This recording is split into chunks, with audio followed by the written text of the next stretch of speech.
Hi, everybody. Welcome to week 13 of our English 3010 online course. Man, we are charging towards the finish line. We are halfway through Project 4, which is our second to last project of the whole semester. So, what I want to do in this video is I want to talk about a bunch of things, but mainly I want to talk about our week's activities. This week is drafting week. So you guys will be drafting an intro section for Project 4, a methods, and a discussion section. You'll be posting those asynchronously at a couple of different points this week for peer feedback. So we're going to talk about that, and we're going to do a deep dive into the intros because that's going to be due coming up here on Wednesday to your discussion thread for peer review. And I just kind of want to go through a little more in depth what the CARS model should look like in your intro.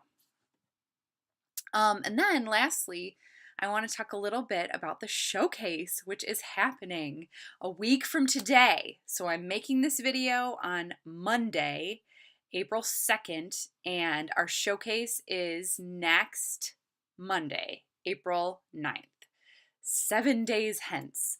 I'm really excited. I have a really beautiful, cool poster to show you guys, and I want to talk a little bit about the blog post for this week, which is our last blog post, and it is all about the showcase. So, talking logistics about Project 4, want to do a deep dive into the intro and talk about the showcase. Let's get started. Okay, so here we are in the week 13 tasks and activities folder.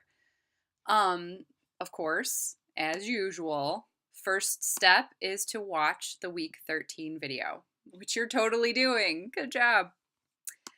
Secondly, if you haven't already looked at the student samples in the resources folder, go ahead and give those a look because I tried to pick a couple of strong examples of papers from a couple different discourse communities. So you can kind of look and see in terms of genre analysis what is consistent across those examples and what changes due to the discourse community changing. Now, I promised that this week was drafting week, and I'm sticking to that promise. Wednesday, Project Builder 13, your intro draft, is due to the discussion forum. Of course, you want to provide constructive feedback to your peers. Aim for doing that by Friday. Now, this is really important.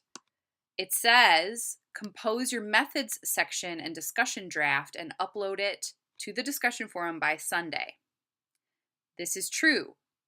However, please take note that I do not expect you to have your comments for peer review done by Sunday night. Oh no, that's way too crazy. And why would I have the thing be due to be posted and give you no time to comment? So I want everybody to take note. The comments for your discussion and methods sections are not going to be due till the following Wednesday. Okay, so you post the draft on Sunday, come to the showcase Monday, meet everyone in person, see the cool sites, hang out for a bit, and then make sure that you have comments posted to your classmates by that following Wednesday. So that's April 11th, midnight. That's when your comments are due for this last Project Builder 14. Okay, so if we're going through day by day through the week, watch your video first off, read the student samples if you haven't already, post your intro draft after you watch this great deep dive that we're going to do, and we'll circle back to this, but you want to try to post your showcase blog early by like Tuesday or Wednesday. I'll tell you more about why at the end of this video. Friday, of course, you're reading and you're giving good comments on your classmates' intros. You're reading discussion and methods draft, making revisions as needed to your own intro, and posting your methods and discussion by Sunday, for which the feedback is not due until when? Did you say the following Wednesday, April 11th? You were right. Okay, so here is the blog for that showcase brainstorm. Everything should be pretty much like clockwork at this point. You guys have been working really hard and you've done this before. You know how we do peer review, you know how the discussion threads work. But let me show you one thing real quick. When you are giving feedback on your classmates' intros, one of the things I'm going to ask you to look at specifically is how well your classmate is following the CARS model. So I keep saying that acronym, and we mentioned it really briefly last week, the CARS model, creating a research space. It's a framework that was developed by our favorite, John Swales, who also introduced us to discourse communities at the beginning of the semester. Now, there's 3 steps to creating a research space. First of all, you want to establish a territory. So when you're giving feedback on your classmates' intros, look to see if they're making the moves to establish a territory. That could be by claiming importance, about generalizing the topic, or reviewing previous research, or all of those. Second move to create a research space is you got to establish a niche, a little space for yourself. You can do this by making a counterclaim or indicating a gap that you see in the research or raising a key question showing that you're continuing a tradition or all of the above.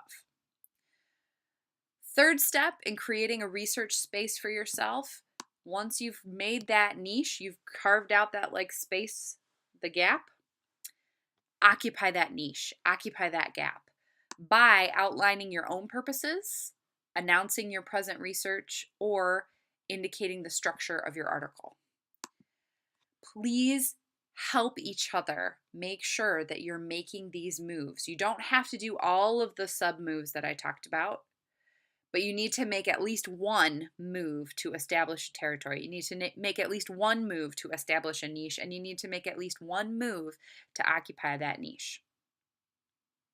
Now, all of this probably sounds like a lot of abstract words, but let's look at a sample. I have one ready. All right, so this may look familiar to you. This is one of the samples that's posted in the resources folder. This is the annotated sample. So I gave you a hint to read this really carefully.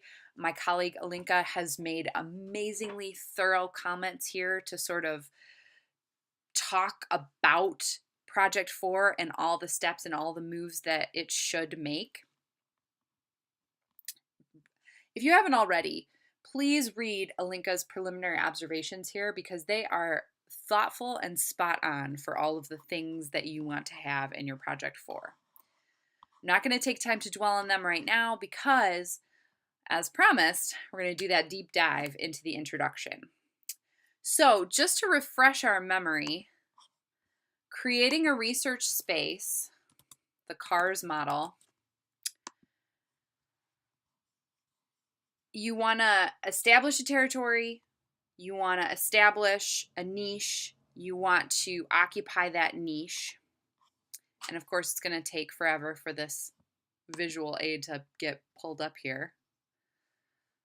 But I want to show it to you because I know you'll remember as soon as I pull this up. Oh, yeah. So we looked at this last week, creating a research space. The first move to establish a territory can be done, like we said, by any one of these steps or a combo of them. Claiming the importance of your topic, generalizing your topic so that it feels more relevant across a wider audience, or reviewing items of previous research. You got to do at least one of these 3 steps, but you can do more than one. All right, move 2, establishing a niche. You can counterclaim and indicate a gap. So this would be like, some people say that coffee is a horrible drink. However, I claim that coffee gives me life. That's a counterclaim where I would be establishing a new position in the argument. You can raise some key questions, or you can say you're continuing a tradition. So I might say something like, continuing in the rich tradition of coffee drinkers everywhere, I will be establishing the argument that coffee is not only life-giving, but also helps you in a lot of other ways. I don't know. I'm kind of making this up as I go, but I'm trying to show you some quick and silly examples of establishing a niche. Obviously, I need more coffee. You don't have to do all of these steps, but you do have to do at least one of them to establish a niche. Now, when you're occupying the niche, you can outline your purposes or announce your present research project that you're trying to do. Now, this step you don't need to really do because you haven't done the research yet. You don't have any findings, so don't worry about that. But you could also indicate your article structure. First, I will go through a lit review that outlines XYZ. Then I will describe my methods for this proposed project. All these moves, move 1, move 2, move 3, are how we create a research space for ourselves. It's basically how you establish a zone that where you as a scholar can speak. All right, so let's look at this sample paper and see how this writer went about it. I'm going to go through and read and sort of pause as I go through to point out what I'm seeing here. Okay, so here's the introduction that we've got. The Sarbanes-Oxley Act, or SOX, this is a key point. If you have something that's going to be an acronym, you need to spell it out first and then put the acronym in parentheses so that ever after readers understand what that acronym stands for. All right, so SOX is the most important legislation affecting corporate financial reporting enacted in the United States since the 1930s. Its purpose is to improve the accuracy and reliability of accounting information that is reported to investors. Okay, did y'all see what happened there?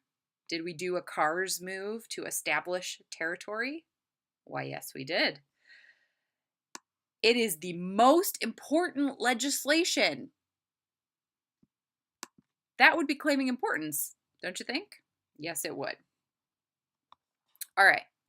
Now we get a little bit more detail here. However, the U.S. stock market and U.S. corporations have witnessed both positive and negative effects after the passage of SOX. This means that the legislation passed by the government was intended to improve different aspects of the business world, has imposed adverse effects as well. So pros and cons here. By examining the significance of these effects, it could help us determine the status and effectiveness of the Sarbanes-Oxley Act of 2002. In addition, with this finding, it could possibly lead to changes regarding the act that could benefit the economy tremendously. Okay, so here is some generalization. My project is so important, it could benefit the economy.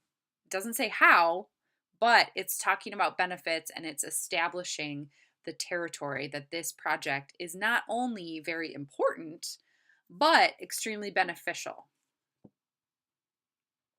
All right. So the first couple of pieces to that first establishing a territory are falling into place. Here, we see that the writer is reviewing previous studies. In fact, the sentence begins, there have been various studies and articles published that discuss the positive and negative effects. So then we go through and there's a quick recap of some key studies here, really summarized briefly with a sentence or part of a sentence, and then cited appropriately in APA style. So now we're going to indicate the gap. And I want you to see how quickly it happens. However, this word is used as a signpost that flashes for readers to indicate that something is not complete or amiss, or there's a gap here. However, even with all this previous research, it seems that research has generally been aimed at just discovering these positive and negative effects. So here, the writer is indicating the gap. They're establishing the niche, and it's going to segue into this ending of their introduction where they're going to establish how they'll occupy that niche. I would like to take a closer look at the significance of these positive and negative effects rather than just identifying them. So the niche here is significance. It's not just identifying pros and cons as the majority of studies have done, but now we need to actually look at what is the significance, which one is better, or do the pros outweigh the cons, as this writer establishes. So then the final move is to discuss present research. So this is how the writer is going to occupy that niche, and they describe it right here. This research study will examine whether the positive effects of the Sarbanes-Oxley Act outweigh the negative aspects that have been created as the result of legislation. Okay, so last thing on the agenda for this week's video is to talk about the writing showcase in 7 days. Oh my gosh. All right, so our last blog, I kept saying that it was going to be a discussion thread. I apologize. It's a blog. So everyone can just take a minute to fill out this blog post. This is for brainstorming. First off, I want to know what work from English 3010 would you guys like to present? What's going to best represent your work in this online course? Would it be the research? Would it be your sites that you made at the beginning of the semester? That kind of ties right into the next question. How could we demonstrate our learning online? So our class is going to be different from a lot of the classes that are presenting in that you guys are all online.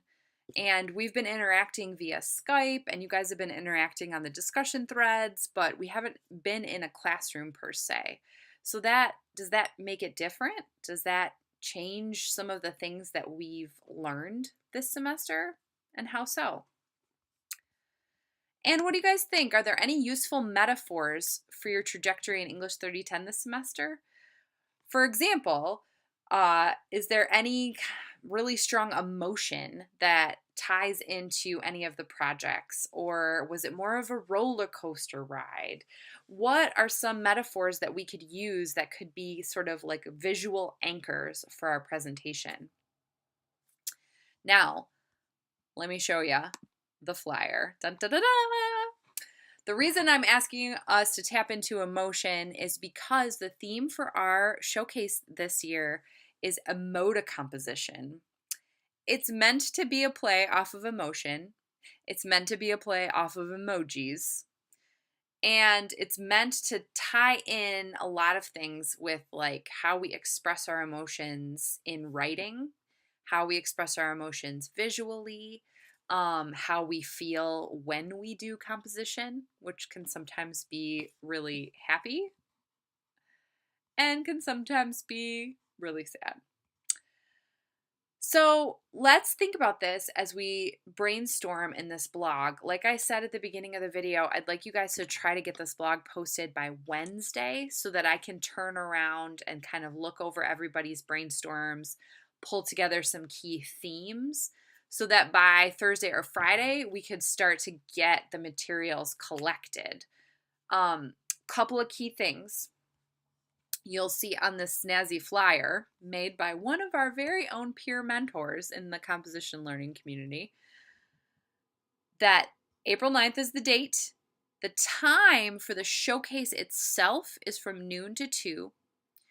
There is setup from 10 a.m. to noon. So one of the things that I want to reiterate to you guys, and I don't know if I've actually said this in a video or not, is that I only require you guys to contribute to the actual physical display, whether that's a piece of writing or making something visual. You got to make something, and you got to show up for at least 1 hour. So you do not have to be there the whole time. However, you do have to be there for at least an hour. And additionally, if you're free and if you would like some extra credit, I will give 5 points extra credit for every additional hour you're at the showcase. So you could potentially add that up if you're there from 10 to 2. You do the math. Can't do it in my head on the spot while I'm making a video. I could go look on a calculator, but no. From 10 to 2, you guys are required to come for 1 hour in there, but you're welcome and available to gain extra credit by coming for all of that time. So what we're going to do this week is kind of brainstorm, get the materials gathered, and then at 10 a.m. in Hillberry ABC in the Student Center, we're going to meet to set up. And then that's when we're actually going to build the presentation. And then at noon, the doors will open and it will be available to people across the campus to come and see the work that you have done in English 3010 this semester. All right. I think that does it for this week's video. If you guys have any questions, please feel free to email me.